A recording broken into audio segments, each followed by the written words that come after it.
Welcome to the channel. In this video, we're going to be talking about the importance of studying communities, what a community is, and the different elements that make up a community. We'll also be discussing different approaches to studying communities and the benefits of understanding community dynamics. Communities are unique and varied, and it's important for those who want to work with a community to have a clear understanding of the community they're trying to address. By understanding the features and elements of a community, engagement processes and actions become relevant, acceptable, and appropriate. There are many benefits to understanding community dynamics. For example, by understanding a community, we can establish benchmark data and get a sense of the community's strengths and challenges. This helps us to create a realistic and feasible plan for a community development project. We can also understand the dominant rules and norms in a community, which is crucial for the success of a community project. Furthermore, understanding a community allows us to gauge the attitude and behavior of the community members, which in turn helps us to know whether a project will be supported or rejected. Additionally, understanding a community allows for a more directed and well-informed dialogue with the community members, which helps in project development. Networking and partnership building also become more favorable with a good understanding of a community. It's important to note that there's no substitute for immersing oneself in a community in order to truly understand it. Social development workers, social workers, social action people, and community organizers need to live with the people in order to understand their perspectives and needs. This is captured by the thinking of Chinese philosopher Lao Tzu, who said, Go to the people, live with them, learn from them, love them. Start with what they know, build with what they have.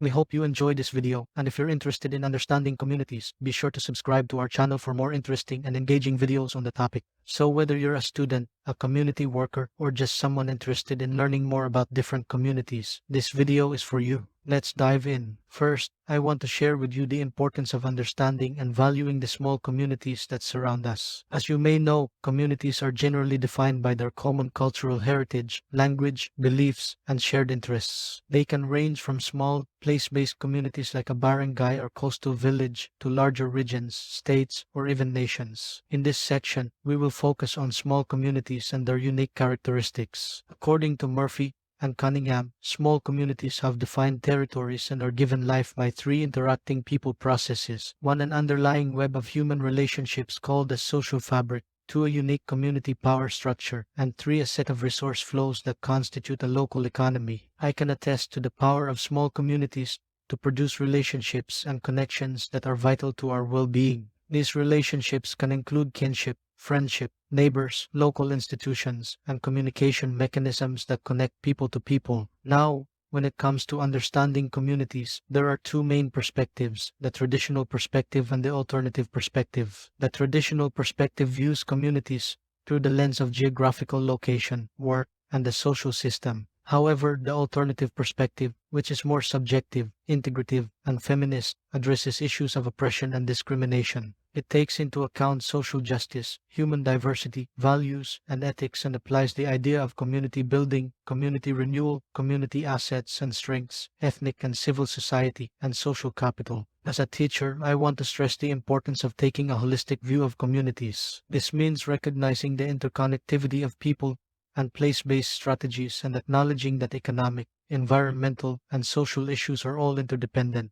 By understanding and valuing small communities, we can tap into their resources and strengths to build a better future for ourselves and for society as a whole. Now, we're moving on to discussing the key elements of a community, specifically focusing on its structure and dynamics. We'll delve into why understanding the unique characteristics and features of a community is crucial in understanding its behavior and reactions. It can help us understand why it acts and reacts in certain ways. First, let's talk about the nature of a community. According to sociologist Phil Bartle, a community is a sociological construct, meaning it's a set of interactions and human behaviors that have meaning and expectations between its members. This means that to truly understand how a community operates and how it changes, we need to learn a bit about sociology and the science of human interactions. A sociological construct, a community is like a big group of people who live and work together. They have their own way of doing things and they have special rules and expectations for how they should act. Like a basketball team, each player has a different role and contributes differently, but they all work together. Similarly, in a community, each member has their own unique characteristics and plays a different role, but they all come together to form a cohesive unit. To understand how a community works and changes, we need to learn about how people interact with each other. It's like a big puzzle, and sociology helps us put all the pieces together. The second nature is that a community has fuzzy boundaries. For example, a village may have residents who interact with people outside of the village, such as marrying someone from another place or having relatives living elsewhere. Additionally, a community can exist within a larger community and may even be physically mobile, such as nomadic herders or mobile fishing groups. Another example is you have a group of friends like your classmates, and sometimes your friends have other friends and family that they talk to and hang out with too. And sometimes your group of friends is part of a bigger group, like a school or a neighborhood or a religion. And sometimes the group of friends can move around and change, like a group of people who travel a lot. So, its third nature is that a community can exist within a larger community, like how your friends also have other community he or she belongs to, such as other friends, families, or a neighborhood. And lastly, the fourth nature of a community is that a community may move like the group of people who travel a lot. For example, some communities are made up of people who travel a lot, like nomadic herders or mobile fishing groups. This means that the community can move from place to place, but they still have a sense of belonging and connection to each other. Other examples of mobile communities could be military units or traveling carnivals. Also, Bartle points out that a community can be considered like an organism because it can function even if people come and go. It transcends the individual persons that make it up, just like how an organism transcends its atoms. This means that an individual person faces a different set of forces from those faced by the community where the individual stays. But it's important to keep in mind that a community is also full of divisions and conflicts brought about by differences in religion, ethnicity, gender, access to resources, class, education, income, language, personality, and opportunities. This reality indicates that working in a community or undertaking community interventions is a challenging task. In line with the purpose of these topics, it's important to understand these dynamics and processes in our own communities. By understanding how our community works and what structures and dimensions exist within it, we can better observe how it acts and reacts to external and internal forces. And as we grow older, this understanding can help us in our future careers, whether it be in social work, community development, or even just as responsible and active citizens in our own communities. I hope you learned something new and valuable about the nature of communities. If you have any questions or want to share your own thoughts and observations, please leave them in the comments below. After talking about the nature, let us now proceed to the power structures of a community, and understanding power dynamics can lead to positive changes. But first, let's define what we mean by power. Power in a community is the ability to influence decision-making and distribution processes to bring about change and get things done. It's important to understand the different structures that have an impact on local communities and the relationships that form collaborative works. According to the USDA Natural Resources Conservation Service, there are the 7 bases of local community power. 1. Connections, the ability to create connections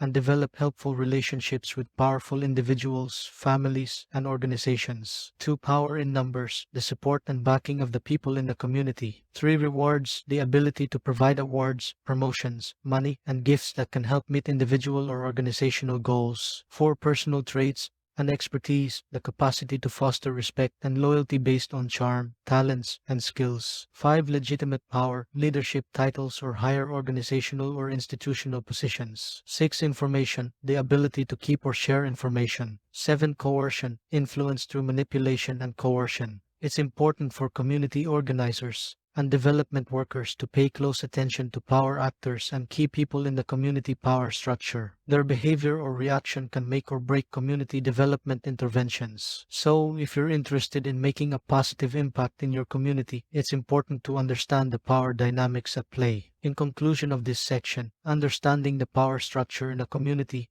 is crucial for community development interventions. The basis of local community power include connections, power in numbers, rewards, personal traits and expertise, legitimate power, information, and coercion. By paying close attention to power actors and key people in the community power structure, we can make positive changes in our communities. And now, let us proceed to the next topic, which are the different dimensions of a community. To start, a community is a complex system with different dimensions that can vary in size, degree, and complexity. These dimensions include technological, economic, political, institutional, aesthetic value, and belief conceptual. First, let's talk about the technological dimension. This refers to the community's tools, skills, and ways of dealing with the physical environment. It's the interface between humanity and nature. It's not just about the physical tools themselves, but also the learned ideas and behavior that allow humans to invent, use, and teach others about these tools. Think about how technology has changed our lives over the past decade. It's not just the devices, but also the way we interact with them. Next, there's the economic dimension, which refers to the community's various ways and means of production and allocation of scarce and useful goods and services. In your life, you have different ways of getting things you need or want, like trading with your friends or getting an allowance from your parents. Well, the economic dimension of a community is kind of like that, but on a bigger scale. It's about how people in a community get and use things like food, clothes, and toys. Sometimes they trade with each other like bartering, or they might buy and sell things using money. But it's not just about the physical things, it's also about the ideas and actions that make those things valuable to people. The political dimension is about allocating power, influence, and decision making. It includes different types of governments and management systems, and how people in small bands or informal groups make decisions without a recognized leader. Imagine you and your friends want to play a game together, but you can't decide which game to play. That's like how communities make decisions too. Some groups have one person who makes the decisions, like a teacher, a principal, or a president of a company. But other groups, like a family or a class, make decisions together. It's like a big game of choosing what to do together. This is called the political dimension of a community. And it's cool to learn about all the different ways people make decisions together. The institutional dimension is about the ways people act, react, and interact with each other, as well as the ways they expect each other to act and interact. This includes institutions such as marriage or friendship, roles such as mother or police officer, and other patterns of human behavior. For example, we know to say please and thank you, or how we know and assume that teachers are supposed to teach and students are supposed to learn. This is what we call the institutional dimension of a community. It's like a set of rules that people follow in order to make sure everyone gets along and knows what to expect. It can be likened to a secret code that helps a community run smoothly. The aesthetic value dimension is about the structure of ideas that people have about what is good and bad, beautiful and ugly, and right and wrong. These ideas can be paradoxical, inconsistent, or contradictory, but they are used to explain or justify actions. Values are incredibly difficult to change in a community, but they do change as community standards evolve over time. Finally, there's the belief conceptual dimension, which is another structure of ideas that people have about the nature of the universe, the world around them, their role in it, and the nature of time, matter, and behavior. This includes shared beliefs in how the universe came to be, how it operates, and what reality is. It's important to study and be aware of these beliefs in the community in order to be an effective catalyst for social change. Overall, understanding the different dimensions of a community is a prerequisite for the process of community mapping and analysis. It's important to develop the skill of assessing observable data, as well as sensing or intuiting things that people may not show or say. This is the value of community immersion. All these concepts discussed about dimensions are supported by Bartle's theory of community dimensions, and by studying the different dimensions of a community, we can have a better understanding of the social issues affecting the community. By understanding the community and its different dimensions, we can make a positive change in the community and help improve the lives of its members. In this section, we're going to explore 4 different approaches in applying the term community, as identified by Delante in 2003 and further discussed by Clark in 2007. First, let's talk about the approach taken by sociologists and geographers. These experts are mainly focused on the social and spatial formation of small groups such as neighborhoods, small towns, or other localities that are physically bounded. You know how you have a group of friends that you hang out with at school, and then you have a different group of friends that you hang out with in your neighborhood. Well, sociologists and geographers study groups of people that are also like that, but on a bigger scale. They study neighborhoods, small towns, and other places where people live and interact with each other. They look at how these groups of people are formed and how they're connected to the space around them. Next, we have the approach taken by those working in cultural studies and anthropology. They look at the idea of belonging and difference, particularly when it comes to issues of identity. As example, people can identify with a community through ethnicity, religion, gender, social class, age, race, lifestyle, nationality, and interests. Thirdly, we have the approach of those working in social movements. They view community as a form of political mobilization driven by the principles of radical democracy that aims to combat social injustice. For example, a community of people fighting for racial equality, or a group of workers coming together to form a union. Another example could be a community of environmentalists advocating for climate change action, or a group of activists working to protect the rights of LGBTQIA+ individuals. These social movements often start at a local level, but they can also grow to have a global impact. They strive to bring about change and create a more just and equal society for all. Finally, there's the approach taken by those concerned about the impact of globalization. This group sees the development of a community as a result of the rise of a global society, and draws on factors such as transnational mobility, the development of diaspora, and technological advancements like global communications and the internet. Now, as you can see, each of these approaches offers a unique perspective on the concept of community, and it's important to note that the idea of community is constantly evolving. Historically, communities were seen as being physically bounded and tied to a specific place. But as Delante argues, the cosmopolization of community has encouraged reflection of issues such as proximity and distance and co-presence and absence that are central to more static concepts of community. For as social contacts become stretched over great distances, so social relations are being reshaped beyond the traditional categories of place. In other words, the concept of community has expanded beyond just a physically bounded location. Community can now be found in the relationships and advocacy pursued in social spaces, and it's not just limited to a congregation of people living in proximity to one another. Community can also be found in learning, partnerships, planning, and building agendas in these social spaces. So, as you can see, there are many different ways to approach and understand the concept of community, and it's important to consider the different perspectives when thinking about what community means to you. Now, I hope you found this video informative, and I would like to hear your thoughts about this topic, so feel free to leave a comment down below and let me know what you think. Thank you for watching, and I'll see you in the next video.